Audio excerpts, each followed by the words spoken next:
Hello, Bond. Yeah, not Bond. Okay. Hi, welcome back to the Bencher Movie Club for part 2 of my devious rankings of James Bond films. Meow. That's not even a cat, though, is it? It's a duck's bum. Okay, I'll strike it normal. Whack! Tell me more about this James Bond and what is that you're drinking? It's my poisonous. I'm just going to die in the beginning of the podcast. Right. Yes, so we're halfway through our rankings of James Bond films. And Lily, why don't you kick us off with the top 5 Bond villains? In my opinion. I'm just going to put that out there. Like, it's all in my opinion. Okay.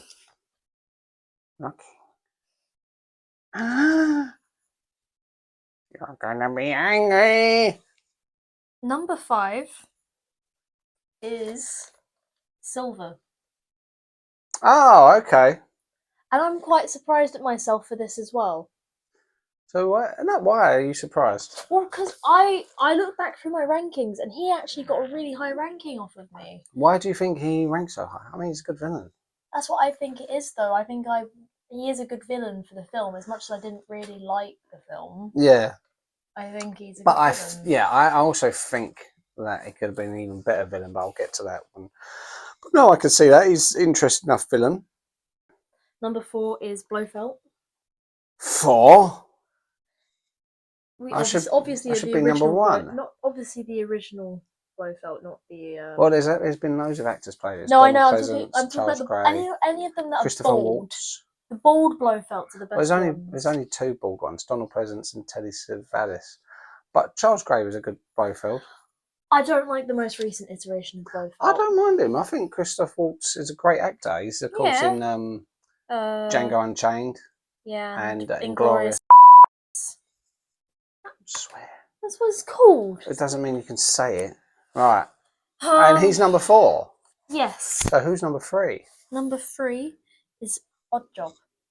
Okay, yeah, I can get that. Oddjob. I mean, he's the original henchman in a way. Okay, he didn't come until the 3rd film, Goldfinger, but he just epitomised. He was the blueprint for a henchman thereon, because that's when they realised, well, it hasn't just got to be the main villain. It can be an interesting side character. Doesn't say much. And as I mentioned in the previous one, he was the Dave Bautista channeled him for his villain, Mr. Hinks, which obviously wasn't as iconic, because it's hard to beat Oddjob with his bowler hat.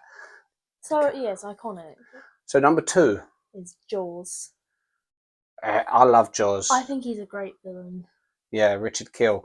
One of the few villains to appear in more than one film. I also like the way that he's almost redeemed at the end. In Moonraker. Yeah, where he has his weird girlfriend. And who doesn't have braces. Loads of people, it's a Mandela effect. Loads of people remember her having braces. Because Jaws smiles with his big metal teeth, and then she smiles with braces, as they thought, and that might be why they sort of click, but she doesn't have braces. And number 1 is Baron Samedi. Oh, okay. Because I think that he had such an eeriness about him. He almost matches the way that Bond is so unkillable. And the fact that Baron Samedi obviously just doesn't die. He's literally unkillable. Yes. And which I really like. Yes. And I'm ignoring what happens in No Time to Die, because I just don't think Bond can be killed, really. I don't think. No, I don't. No, he didn't die. No, I think it's. Jeffrey Holder played Baron Samedi, who was, of course, in Annie. Yes. Punjab in Annie. I really liked Baron Samedi as a villain. I think he was actually quite a scary villain. And it wasn't just scary for the reasons like, I did this and I'm going to do this to everyone. He actually was just... He was just laughing at people. He wasn't even the main villain in Live and Let Die. But he had this weird, like, he literally just seemed so unkillable. And the fact that... Yeah. One of the first films I ever saw, Bond films I ever saw, one of the first Bond films I ever saw was Live and Let Die. And I remember as a child watching it around my aunt's house, and that bit at the end with him sitting on the train laughing after you'd just seen him get killed a couple of times, like his head getting shot, chucked in with snakes. You thought he keeps coming back. Yeah. And I remember finding it quite scary, but that sort of started my love affair of James Bond films. So I don't agree with your ranking. Really? No. Oh, because you wanted Blofeld as number one, right? No, I didn't. I always put Jaws as number one. Oh, okay. Well, He's I put my him number favourite. 2. I think Jaws is one of my favourites as well. I think I put them quite even pickings, but I just found Baron Samedi just a bit. What? I just made the noise back then. I think Baron Samedi just had this different kind of air about him. Yeah. Thought you might have put Mayday. No, because okay. Anyway, right. Well, back to the movie rankings, and we're getting close to the top 10. Number 13. You Only Live Twice. Oh. What did you give it out of 5? I gave it 4. That's high ranking. Yeah. The theme tune you gave 3, and it's of course got Blofeld and Hans, and the girls you got Aki and Kissy. Yeah. It's unfortunate, as in he does he dresses up as a Japanese person quite unconvincingly. Yeah. And they do this by shaving his chest. And you think, okay, and sort of adding things to his. It really was an unnecessary part of the plot. Yeah. You think, why are they doing this? I've watched it a number of times, and I'm still not entirely sure the whole reason behind that. It's of course got an iconic volcano set, which is like the epitome of a villain's lair, where you got them all and they're all abseiling in. It's parodied so many times in other films, but it's such a great sort of typical kind of Bond base, which is how it should be done. If you look at compare it to say No Time to Die, which they just try to make let's make it more based in realism, and it's got no heart to it. Whereas this, you can feel the excitement of all these people coming in, and they're just cannon fodder, people getting shot left, right, and centre. I felt as if Sean Connery himself, by this point, was kind of phoning it in a little bit. His Bond wasn't as good as his previous iterations of Bond, and it was this was his last one before he took a hiatus, and George Lazenby took over. But I know he was having some issues with the director and the producer, and I think as an actor he was worried that he was getting typecast. All he'd ever be playing is Bond for the rest of his life, which I can understand. But number 12 got Casino Royale, Daniel Craig's first venture. What did you give that, Lil? It surprises me that you got any of the Daniel Craig ones that high. Why? Why are you surprised that? Because I thought they were really weak as Bond films, but I think that's just because I really like the more camp ones. I really like when they're more fun and not really steeped in realism. Whereas as soon as it got to like Daniel Craig and a little bit Pierce Brosnan, but like not as much. Yeah, Pierce Brosnan was still having fun. This is the thing. Casino Royale was a reaction to two things. One, it was the drubbing that Die Another Day got, because everyone said, "Oh, it's too camp, too over the top. It's outdated. This kind of Bond." And then you also had the Bourne Identity had come out, which was very hyper realistic, as in the fighting style by comparison. So they decided we'll try and emulate that. In fact, Mission Impossible done a similar thing. They became more sort of realistic and more gritty. But I don't see Bond films are there for the fantastical reasons. But still, I felt it was good because I really enjoyed Casino Royale. I liked the heavy emphasis on the card games. Gambling's always been a love of Bond's, and as you'd expect from the title, I would have felt shortchanged if they didn't have a lot of the poker element of it. I thought it was interesting how they was trying to reboot almost and start it from scratch. I like it as in the sense that it's good how they done the barrel roll, how it builds up, and you see what makes a 00 agent is someone who gets 2 kills. I liked his relationship with Vesper. I don't think it's as strong as they think it is. And No, there's the torture scene as well, where he's strapped to the chair naked and they're hitting him with a rope, which, as a man, you'd look and go, "Oh God, that must be horrendous." This fantastic, and it was also the opening chase with the parkour chase around the building site. There's so many great moments in this film, and it's well paced, and the theme songs. I weren't a fan of the theme song when it first came out, but over time, grew on me. I think it's okay. I really don't. I mean, yeah, 3.5 is definitely not a bad ranking by any means, but I think. Yeah, I know you're not a fan of Daniel Craig, but so 3.5 is probably the best I could expect for most of his films from you. But yes, I like it, and it's just missed out on the top 10, or by 2 places. Another one that has just missed out on top 10, 11th place, is Moonraker. Moonraker, no. Which is a song about my nose. My nose can rake the moon. Another Roger Moore classic, Jaws. This is the one where Jaws came back because he was such a popular villain, but they redeemed him by giving him that story arc where he falls in love with the girl, as we mentioned. And I was never, I weren't entirely happy that he sort of had to become like a hero, but I do like that he turned, he was a villain for most of it, because Jaws is quite a frightening villain, especially from the previous film, Spy Who Loved Me. He was really genuinely scary when he's chasing someone through the pyramid. So this lightens him a little bit, but it still makes him threatening when he's chasing Bond on the cable car. And you think, what could you do against the giant of a man like that? Bond can hardly make a dent on him. And interesting thing about this film is it wasn't supposed to be Moonraker. They was actually supposed to make For Your Eyes Only. So at the end of The Spy Who Loved Me, it says Bond will be back in For Your Eyes Only. But like many Bond films, they often change it based on whatever's going on at the time. So there was a lot of blaxploitation when Live and Let Die came out, so it was a blaxploitation film. As I mentioned, Casino Royale obviously tried to capitalise on the Bourne films. The Timothy Dalton ones, they were more centralised on what was going on in the 80s, and especially other 80s action films, which were really putting James Bond films in the shade. But this one, do you know why they changed it to Moonraker? Why? Considering this is 1979, because of Star Wars.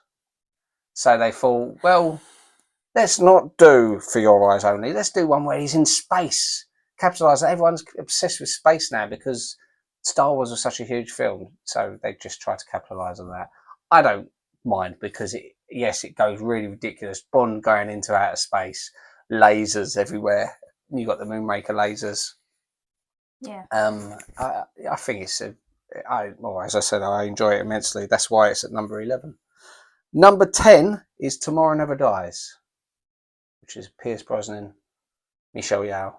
I put that at 4.5 stars. Oh, so that's a really high rating.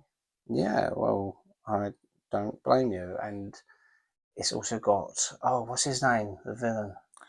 That is Stamfer or Elliot Carver. Elliot Carver. Elliot Carver, but who plays him? It's a British actor. That's going to bug me. I can't think of what his name is. But he was in Game of Thrones, Glengarry Glen Ross, Brazil. Anyway, great villain. The media mogul, who's obviously supposed to be like Rupert Murdoch. It's a completely different sort of story behind it. Obviously, a typical Bond villain story is they've nicked some nuclear warheads, they're threatening the world, Bond has to stop them. What this one does well is it puts the British and Chinese against each other, which at the time Britain were handing back Hong Kong to China, so it's a very sensitive time, and also about the things that the media was doing at the time. 97, you got to think about what happened to Diana being chased by the paparazzi. Everyone felt as if the media was getting out of control. So it was very on the pulse, this film. It's right on the money how they was looking at this media mogul who's putting people at war against each other just for his ratings, so he can have exclusive ratings of this war. It's a great premise behind it, and fantastic action sequences. There's the bit with the helicopter chasing them through the town with him and Michelle Yeoh chained together. It's a very enjoyable one, which you can go back to many times. Some people think Pierce Brosnan only had one good Bond film, but I think this is, as I said, it's my 10th favourite. Number 9, License to Kill. Got a license to kill. I gave that 4 stars. Yeah, Timothy Dalton's second outing. It's probably the most violent James Bond film. Yeah.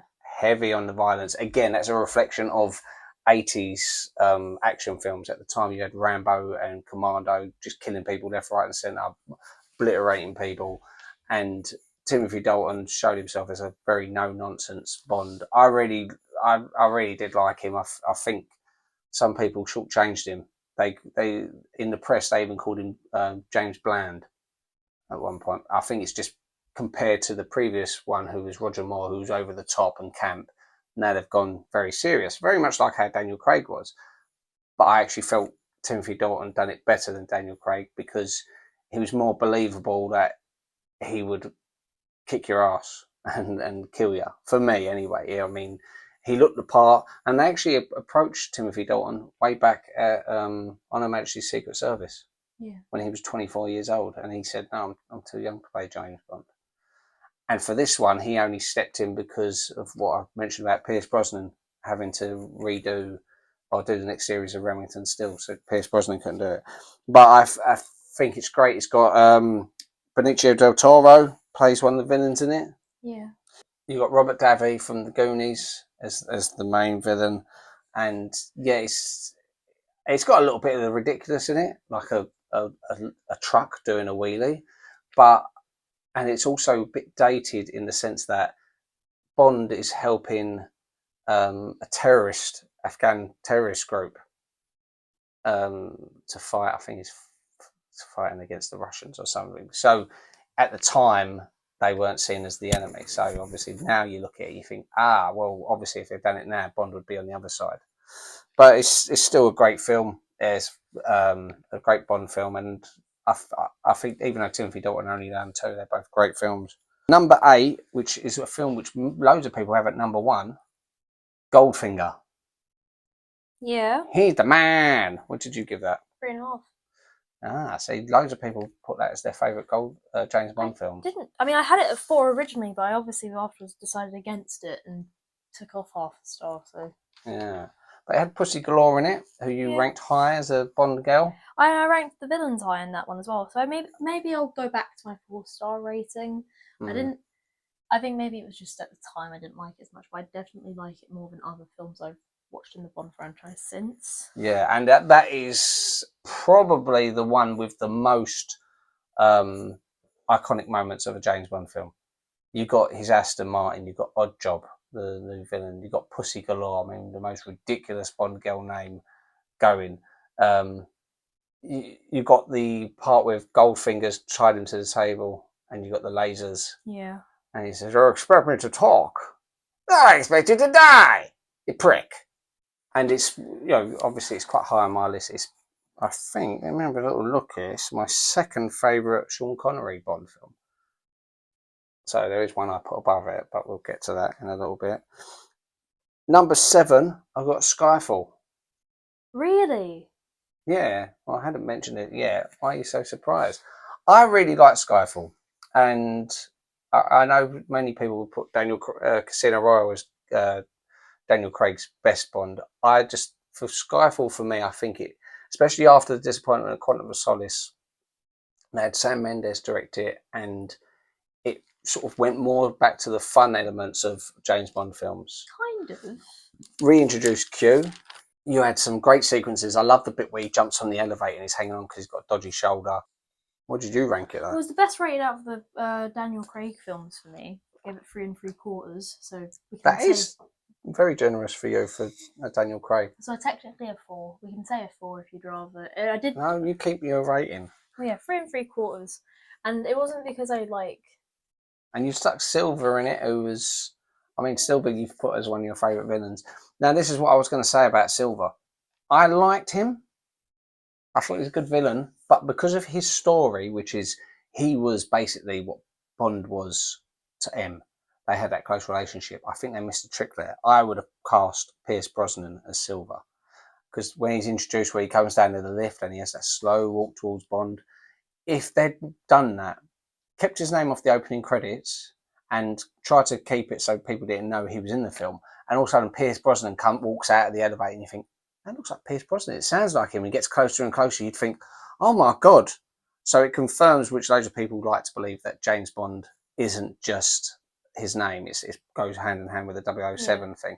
Obviously, by the end of the film, they get rid of all that anyway. They establish his history of growing up in Skyfall. But I think that would have been such a great opportunity. It would have been good for Pierce Brosnan to have one last hurrah. And when he talks about to M, he talks to her, oh, all right, mother, and he's saying like, I was her favourite before. And he even has a bit where he talks about biting his capsule and to kill himself and it not working, destroying half his face. In one of the Pierce Brosnan ones, M says to him, well, you had your capsule. You could have ended it all. I never asked to be traded. I'd rather die in prison than let him loose. You had your cyanide. Threw it away years ago. What the hell is this all about? Brosnan. So it would have been a nice callback to that. I just felt that was such a wasted opportunity. I'd like to get like AI and something one day just to sort of put Pierce Brosnan in that position. They also tried to get Sean Connery back to play Kincaid at the very end. Yeah. Which would have been a great double thing. Imagine like having, because there's a bit, again in my head, imagining Pierce Brosnan with Silver. You've got the part at the end where he confronts M in the church and you've got Kincaid comes out and he stops and he shoots the gun at him. That would have been so great, because then when Daniel Craig comes in, you would have had 3 separate Bonds all in the same room together. It would have been good. I feel that was, if they'd done that, if they'd actually, Skyfall could have possibly been up number 1 or 2 on my list. I would have ranked it a lot higher than I did if they'd done something like that, because it would have been a lot more clever. But... Well, they would have seen, some people would have said it was stunt casting, but I think the way Sam Mendes handled that particular film, I think he would have done it well. And I think Pierce Brosnan is a lot, better actor than people give it credit for sometimes. And it would have been good to see his James Bond, who'd been out in the cold, coming back and having him go head to head with Daniel Craig. Because when he lost the job to Daniel Craig, I believe he found out via Daniel Craig. Daniel Craig didn't know that they hadn't told Pierce Brosnan he ain't coming back. And he spoke to him. He's like, oh, I want to get some advice for you, because I'm going to obviously be playing Bond now. And he said, I thought Pierce was going to punch me or something. He was like, what? He was so annoyed because he really enjoyed the role. And you can tell he enjoyed the role. But anyway, Skyfall. And I thought also the tune. They've finally got a decent tune with Adele's Skyfall in it. Speaking of which, before I go into my top 6, what are the best James Bond songs according to you, Lily? So what is the 5th best James Bond song according to you? Now, I haven't seen your list, but I guarantee I will not agree with you on this, because there's certain James Bond songs I love. I will say I've got an honourable mention. I would say Skyfall, because I do think that's a really iconic Bond song. Yeah, I think that's an all-time great one. But what's your number 5? So after that, 5 is Thunderball. Oh, okay. Tom Jones, where he passed out singing. Yeah, I thought it was good. I like Thunderball. It wouldn't be in my top 10 Bond songs, but I'd really enjoy singing along to it. Anyway, go on. Number 4 is Tomorrow Never Dies. Oh, good. Yeah, I really like that one. That would be high on my list. I think that's an underrated Bond tune. That and The World Is Not Enough, back to back. I thought they were 2 fantastic Bond songs, which loads of people sort of dismissed because they were sort of a bit new age. There are other people who try to release song because when they do a Bond film, often it'll be other high-profile artists submitting songs, and I've got a whole playlist of songs that were rejected, but I felt both of them was the rare times they actually picked the best songs for the film. But anyway, sorry, go on. Number 3 is Nobody Does It Better. Written about me, of course. Several years before I was born. Carly Simon. I love that. Yeah, I mean, sometimes I think that's my favourite Bond song. It's completely different to so many other Bond songs, like the way it's sung, but it's so catchy. Anyway, yeah, fantastic. Yeah, okay, so far I'm on board. Number 2 is From Russia With Love. Okay.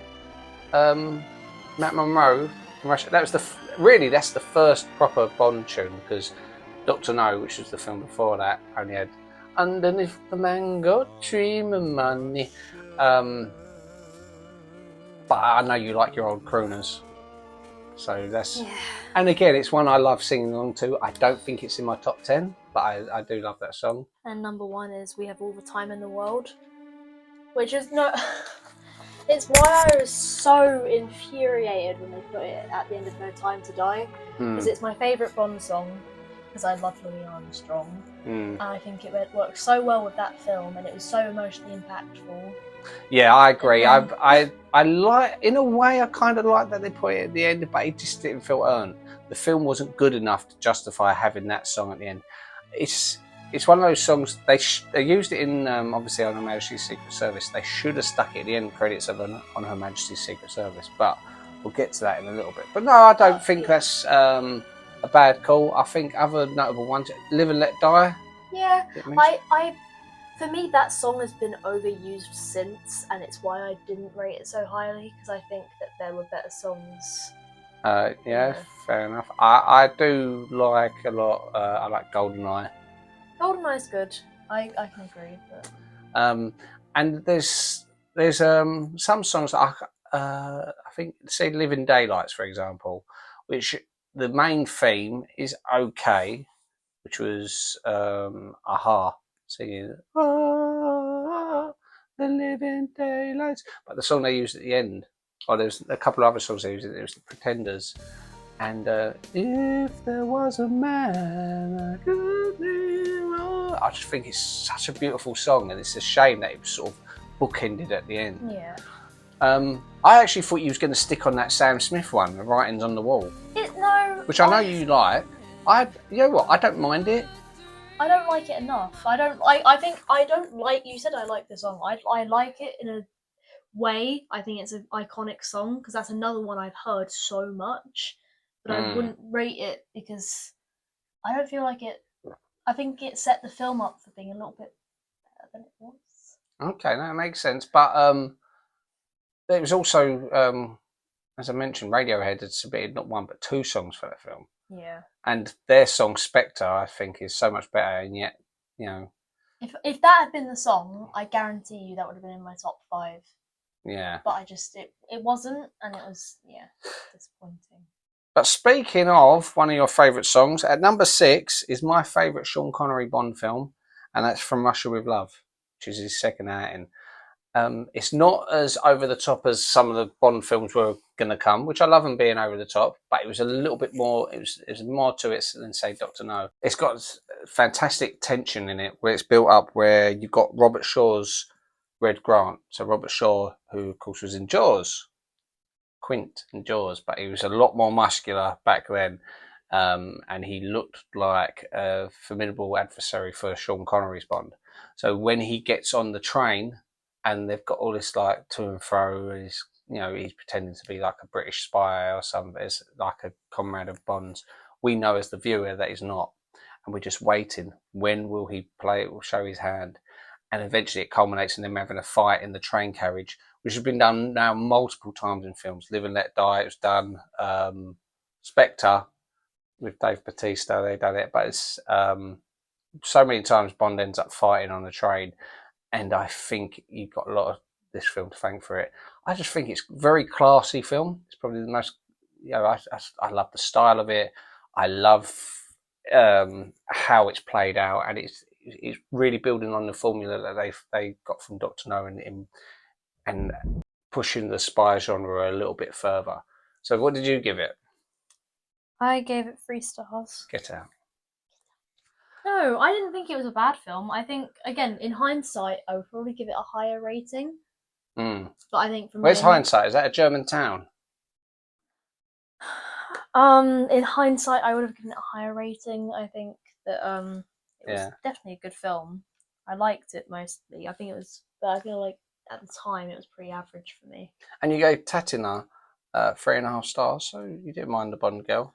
Yeah. It weren't a lot of locations. It's improved on Doctor No. I think it was like Venice, Istanbul, and it gives Bond a chance to globetrot a little bit. So, no, I really like From Russia with Love. As I said, it's my favourite Connery one.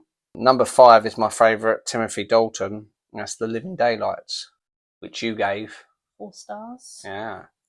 And as I said, it's got the song The Living Daylights and If There Was a Man, which, as I mentioned, is one of my favourite ones. Timothy Dalton, as I said, I think is very underrated as a Bond.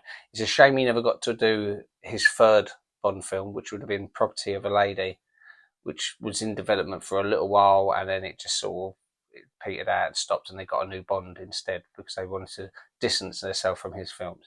But I think the years have been more kind to him, and when people go back on these ones, they think actually he's a really good Bond. He's a no nonsense kind of Bond, and his relationship with Cara, as we mentioned before, I think is earned, and I think it's probably the most romantic Bond film in a way. I think if you wanted to show a Bond film that a guy can watch for the action and a girl can watch for the love, that would be the one. Number 4 is a fantastic Roger Moore, The Spy Who Loved Me. Yeah. Fantastic song, Carly Simon, Spy Who Loved Me. The introduction of Jaws, who I think is one of the best Bond villains. The scene, as I mentioned, of him chasing the man around the temple. It was such an intimidating, scary person. It's really frightening. And the relationship between Bond and Anya, I think was good. It was interesting because she's a Russian spy. Her husband is killed by Bond, so obviously you've got that thing where there's the animosity between them. But you still, I think it's one of Roger Moore's best performances as a Bond. He still has his cheeky charm, but he's still got like where he sort of have a conversation where she's really angry at him because obviously he killed the man. He said, "Well, it was him or me. What do you want me to do, bitch?" Yeah. No, it's a fantastic film. What do you give it? 4 stars. Good. No, it's a good one, and as you said, it was great. So right, top 3 time. Number 3 is On Her Majesty's Secret Service. Yeah. Which you gave. Well, I gave it 4 stars, but I would say that my favourite was probably On Her Majesty's Secret Service because I loved the music. I loved his relationships with all the characters. I found all the different like women from all over the world quite like an amusing thing, especially where he couldn't obviously be with any of them. Yeah, without blowing his cover. That was quite funny. And doing some research, there was one of them in particular had a tragic story in real life. One because he goes undercover, he ends up in the mountains, and these women who are being treated for their addictions or no, their fears. Was it their fears? Allergies. Their allergies, yeah. And one of the girls, I think there's 2 of them that he sleeps with. One of them, she later in life, she struggled with depression, and she actually took her own life by drinking paint stripper, I think it was, and pouring it on herself. It's terribly tragic. Back to the film, though, I think, as I said, George Lazenby for me is the weakest Bond. He's still good, but he's definitely the weakest. I think if this film, A, had Sean Connery still had come back for it, I would love to see him and Diana Rigg. And B, if they'd actually stuck We Have All the Time in the World at the end credits after she gets shot, then I think it would have probably been the number 1 Bond film for me. It was so close. I do think they dropped the ball a little bit there because I kind of remembered thinking, oh, they play that over the end credits, but they didn't. And the music they play at the end, which I think is the John Barry theme, just sort of takes me out of it a bit because it's such a poignant film, especially that bit at the end with her getting shot, Diana Rigg's character getting shot. And she's a great Bond girl as well. I think she's probably the best Bond girl because she's believable, her relationship with Bond. She's weak when she needs to be sort of vulnerable, but she's also strong. She saves him. There's a part where he's getting chased and he's sort of hiding and in plain sight and he really feels lost, and all of a sudden she appears and helps him out of that predicament. And I think that's the start of when he actually genuinely starts getting feelings for her, because it's her dad wants him to marry her. Yeah. But he's sort of just going, whatever, just to sort of get to the end of the mission. And at the end, he's like, I don't need anything from you. I'm going to marry her because I love her. And I think it was such a bold move for a Bond film. and to have her death shadowed not just him, but it's brought up in the Roger Moore films and the Timothy Dalton ones. It's the only sort of true sort of apart from, as I said, the one in Living Daylights I really enjoyed, but it was the one where you think, I can believe that he would be heartbroken over this woman. They tried to replicate that with Skyfall, which I don't get with Vesper, but I don't get it. Yeah, because she didn't. The animosity between him and Vesper, I know that it's the kind of typical thing you would find in Bond films, but it usually results in him wearing her down, and he sleeps with her, and that's it. But we're supposed to believe that he's actually fallen in love with her. Some people say, yeah, but you're missing the point. The thing is, this is supposed to, because it's her origin story. It's the first one. She's the first one, and that's why she leaves an impact on him. But I just don't. I don't buy it, because I think at the end of the day, she is a traitor to him. You know, she betrays him, and we're supposed to go, oh, but she didn't want to. She was doing it because she's been manipulated by this other man. What I like about on Her Majesty's Secret Service is the Diana Rigg character. She doesn't need that convoluted sort of, is she good, is she bad thing. You are what you see with her. It's a great film. Love it. But not as much as my number 2, which I know there's a lot of sentimentality of it, but it's one of the first Bond films I ever saw. I think it was the first Bond film I ever saw. It was Live and Let Die. Yeah. Which was Roger Moore's first venture, which you gave 3.5 stars, which is an average rating for me. I think. I think that's quite good. I mean, you've given those a 3 stars for other ones, but 3.5, yeah, okay. I suppose that is only average for you. But you got Kananga, Teehee, Baron Samedi, Whisper, some great villains. It's like you got Kananga, he's got that sort of prosthetic thing, so you're thinking he's 2 separate people, and Teehee with his little claw, Whisper, who doesn't really talk. And of course, as we mentioned, Baron Samedi, your favourite villain. Yeah. Solitaire is a fantastic Bond girl with that sort of paranoid, like, oh, the cards, fantastic sort of build up to it. So the payoff when Roger Moore does a little switcheroo, so he puts to seduce her, puts the love cards down. I did find the police officer funny in that as well. What are you? Some kind of doomsday machine, boy? Well, we got a cage strong enough to hold an animal like you here. Captain, would you enlighten the sheriff, please? Yes, sir. J.W., let me have a word with you. J.W., now this fellow's from London, England. He's an Englishman working in cooperation with our boys, a sort of secret agent. Secret agent? On whose side? And then, because then he comes up again in The Man with the Golden Gun. Yeah. From the same film. He's like, try to chase him down in wherever they are. I think it's Macau. Yeah. But no, in Live and Let Die, there's so many great moments in it. There's the bit where he's trapped on the island and he has to run across the alligators, and then there's a boat chase. They really knew what they was doing with the Bond films at this point. They knew how to hit all the marks. And Roger Moore then having to, after Lazenby had failed to sort of live up to Sean Connery came back, and now it's Roger Moore's turn to try and step in Sean Connery's shoes. And rather than do what Lazenby tried to do, which was emulate Connery, Roger Moore done his complete own personal spin on it. You know, he's really cheesy, with sheer magnetism, darling. He's the funniest Bond, I think. He's not the most intimidating, but you don't need that at this era. You know, you really need this suave. And because of this particular film, he's really like a fish out of water. Whether he's in Harlem or New Orleans, he stands out. Unlike in other Bond films, he can infiltrate. He can go into the casino dressed like everyone else. So that is an element I really like about this film. And also a fantastic theme song, Paul McCartney and Wings, Live and Let Die. And like I mentioned before, I was terrified by the ending with Baron Samedi sitting on the train. Almost faultless James Bond film, and has been my favourite at parts in my life, but not right now, it's not.